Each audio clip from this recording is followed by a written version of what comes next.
with ABC News. Day one of the federal election campaign saw both leaders taking the fight to Queensland. Bill Shorten was talking education, while Malcolm Turnbull pitched jobs and growth.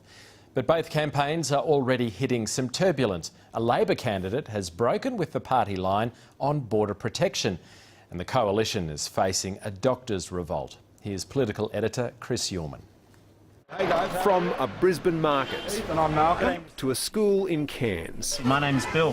the federal campaign has landed in Queensland, where Labor needs to pick up 8 seats to stay in the race for government.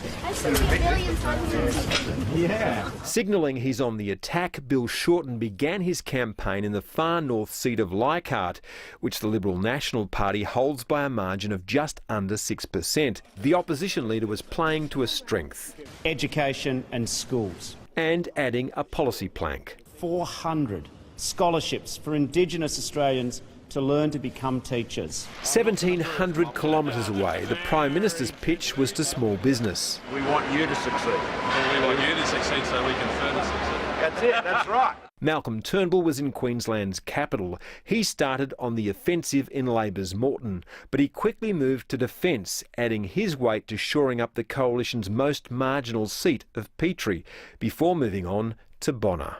And we'll be talking about our national economic plan every single day. Jobs and growth. When campaigning, it's essential your daily message isn't drowned. Mr. Shorten, was it a mistake recently, Sophie? Listen, our Today, candidates- Bill Shorten had to deal with the white noise of a Labor candidate breaking ranks with the party line on turning back asylum seeker boats. And we are absolutely committed to stopping people smugglers getting back into business. It's fertile ground for the government. Labor is split and divided when it comes to border protection. There were no stumbles in the coalition camp, but a significant problem is brewing with doctors. Essentially, it's a co-payment by stealth. Every GP clinic in the country is about to join a campaign against the freeze on Medicare rebates until 2020.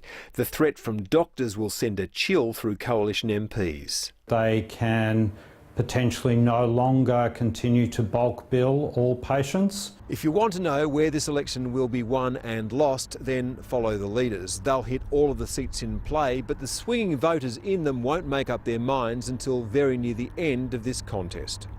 But there are a few avid viewers. You'll probably be on TV tonight, That's an election promise we can keep. Chris Yorman, ABC News, Canberra. It's known as the Wombat Trail. For decades, National Party leaders have travelled up and down the country trying to secure their share of seats for the coalition. But this time, Barnaby Joyce will have his wings clipped because of a fight on the home front in his own seat. The New England electorate covers the areas around Armidale, Tamworth and Tenterfield in northeast New South Wales. Mr Joyce currently holds the seat with a healthy margin of 19.5%. But independent Tony Windsor's decision to recontest the seat has changed the dynamic. Here's regional affairs reporter Lucy Barber.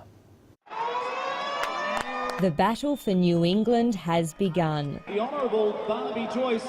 The Nationals leader kicked off his campaign at a City versus Country NRL game. Please, mate, you want a photo? Yeah, His main rival, Tony Windsor, took a more low-key approach. No, we're going to a Mother's Day thing. Mr Windsor retired at the last election after holding the seat for more than a decade. But he thinks Barnaby Joyce is ignoring big issues, like climate change. If we keep ignoring it, the very victims are the people who live in these sorts of electorates. Barnaby Joyce holds the seat with a healthy margin, but Tony Windsor has an advantage. Be back. The Nationals leader will have to spend half the campaign away, spruiking the coalition's message in other rural electorates, leaving his challenger back home to try to win back trust. We do have long memories, and yeah, I can't forget how his vote counted against the rural industries. Many people in this traditionally Conservative seat haven't forgiven Tony Windsor for helping Labor form government in 2010. They'll be throwing their support behind Mr Joyce, some more than others. I will always love you. Now, were you talking about Barnaby Joyce or Tony Windsor? Barnaby Joyce, isn't it? Afraid so. Barnaby Joyce is a household name, and that helps the coalition in regional seats, especially in Queensland and New South Wales, where votes are needed most. But the battle for New England means the Liberals can't rely on him. It's the reality of politics, and when you have a seat become a key seat in terms of the election, it's first and foremost just to make sure that you win that seat. Clontarf Tamworth style. This ride could be long and bumpy. Lucy Barber, ABC News, Tamworth. And you can find out where you stand and how your views align with the parties by participating in the ABC's Vote Compass survey. Just head to the website and join the 150,000 other Australians who have already taken